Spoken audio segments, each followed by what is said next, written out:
Okay, so I just wanted to make a quick video. May 1st, it's after midnight. Oh my God, I just want to go to bed. Um, but anyway, I promised you a video today, or yesterday, that was going to talk about the globalist, the whole agenda, because I've just, it's kind of like, I hope you've ever watched Interview with a Vampire. And as you get old, and you just disseminate too much information, so many truths that you found self-evident become lies, and then the lies become truths. And conspiracy theories are proven to be true. And oh my God, this is well, I got a video. One of the things I'm going to be taking some clips from. And there's a lot of videos, and it's going to take a lot of work. It's probably going to take me a couple more days to put together the video. But I did want to give you a homework assignment because I was thinking about it because, um, you know, a lot of people talk about meditation, a lot of people talk about God. Uh, and if you believe in God, you've got to believe in evil, you got to believe in Satan. And of course, because that means if you believe in God, you believe that you're going to go on to another life. And that means that's a big influence in your life. That means that you have to live on this plane of existence a somewhat Christian, try to be, do unto your neighbor as you would have them do unto you, right? Um, so anyway, I wanted to give you a homework assignment because I was thinking about this out on the trail today. And one of the things that always goes through my mind is what more can I do? What more can I do? Do I need to buy more silver, gold, and platinum and stored in various locations? Uh, do I need to grow more vegetables? I mean, do I need to buy more food? Uh, do and so a lot of the things that I think about is okay. Imagine that a nuclear bomb or a hurricane or a major catastrophe is coming your way. I want you to look around your house and I want you to think about what would you want? Do you want more water on hand? Because, like I said, a 50-gallon hot water tank is an emergency water supply. Uh, I've been using, for example, vinegar containers. As I use up my vinegar, I fill those with water. I keep them as an emergency water supply because guess what? If your water's cut off, how are you going to flush the toilet? So I want a storage of water that I can just dump into the toilets, and of course, it's also a drinking water supply. Do you have water filters? I mean, think about, if everything was cut off, if you had no electricity, had no water, if I, what are you going to do for communications? Do you have the battery? Do you have the rechargeable batteries? Do you have a generator? I mean, so every day I'm thinking about it, and I label all of my cans with dates on them because you can only keep a certain amount of canned goods. Like I said, I buy the Mountain House, and that keeps till 2025. Do you have an emergency food supply? I want you to start when. And by the way, how do you meditate? Meditation is critical. Uh, and so, how do I meditate? I kind of realized in the last few weeks the way I meditate is I go out and I go hiking in the forest by myself. And while I'm out there, I just kind of get close to Jesus. I get close to God, and I just kind of like think about things. And I think, okay, um, do I need another sound bar? Do I need another computer? Do I need more food? What can I do to secure my house? Do I need more weapons? Do I need more laundry detergent? Do I need more Clorox? Do I need more vinegar? If I was completely cut off from the world, what are all the things that I got to do? And so just stupid stuff. So like right here, this is an LED light, and that's another thing. I always think about how can I save money in the long run. Okay, so this light I bought it at Amazon. I'm going to replace a couple lights on the front of the house, and I can run these at night for security, and it doesn't cost me anything. It's only 14 watts, and it puts out a hell of a lot of looms. This is and you might want the ultimate sound system for your TV, but this is just a stupid sound bar. This is the TCL Alto R1 2.0 channel. All it does is give me surround sound and gives me a little better sound on the TV. Now I could have bought the subwoofer and everything else. So I'm just kind of giving you a homework assignment. And I want to tantalize you with the video that's coming up, because this will summarize what that video is going to be about. And this will be one of my most important videos ever on the channel. But let's just listen to this. Ladies and gentlemen, I bring you a message of hope, not fear.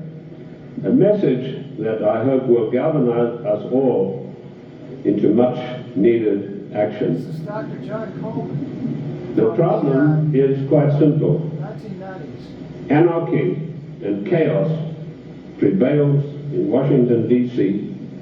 because the federal government has seized powers to which it is not entitled to and is passing masses of laws that are 100% unconstitutional. And when you get men setting themselves up as greater than the Constitution of the United States, you get anarchy and eventually tyranny. And that's where we are today. I couldn't summarize it. And this was back in 1990. And this is one of the patterns that I've seen, is there's been so many great people that have seen this pattern, that we're on this road to tyranny, and we are in the end days of that game. The middle class has been destroyed. The United States is heading for a Great Depression. The real estate market's going to crash. Stock market's going to crash.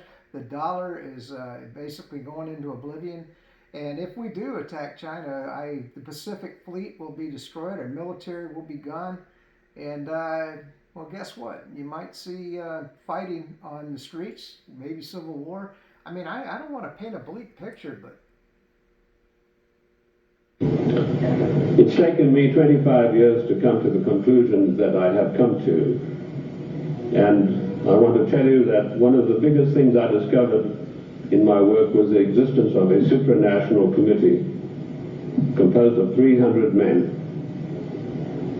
I came across this quite by accident when I was serving in Africa, in Angola, and I was given a series of documents which were only supposed to be handed in to top-level people. They were what we call above the top level of classification of intelligence documents. And there I discovered that whilst I thought I was in Africa fighting against the invasion of the communists, I was in fact fighting to introduce socialist regimes in the black African countries, and that I was actually working for a committee called the Committee of 300, also known in intelligence circles as the Olympians.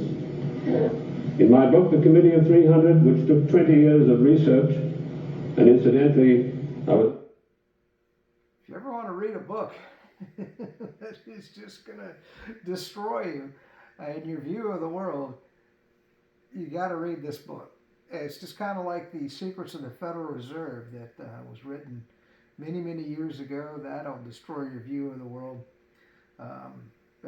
Anyway, let's just continue with what he has to say. And this is just my bait for the video that I'm going to have coming up, because I'm going to basically just take excerpts from a lot of people saying the same thing. They just don't know they're all connected, and they don't know they're all saying the same thing. Dined with Karl Marx. He spent 30 years in the British Museum in London, where he got most of his things from. I point out that the British East India Company was the most powerful trading company in the world. They made their massive monies out of the dope trade. They first grew prime poppies in Kew Gardens in Kensington, London, got the best producing opium poppies. They then shipped them to Benares in India, where they began a massive plantation of poppies, opium producing poppies.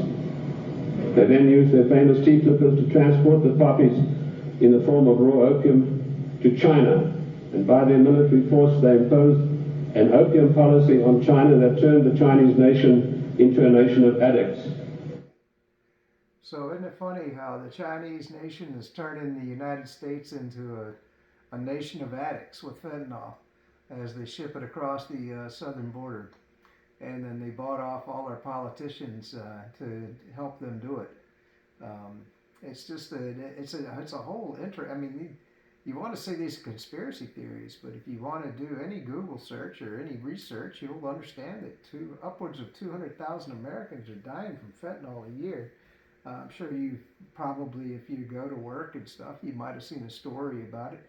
Now, one of the things that he pointed out in this video, and we'll get into it in more detail in my upcoming video, is that these 300 people that he says that rule the world, and I definitely do believe it, is that they're atheists. And so what they, as an atheist or Satanist or whatever you want to say, is that they feel that there's no afterlife. So everything that they're all about is amassing wealth and power on this plane of existence and basically giving it off to their children. So that's how they give their children a better life, because to them there is no afterlife. Think about that. What an empty life that would be. Whereas maybe you and I, if you're watching my channel, you're probably a Christian or believe in Jesus Christ. And so your purpose in this world is to give your children a better life, but a better life in the hopes that they will get to heaven and live for all eternity with God. So it's two entirely different perspectives.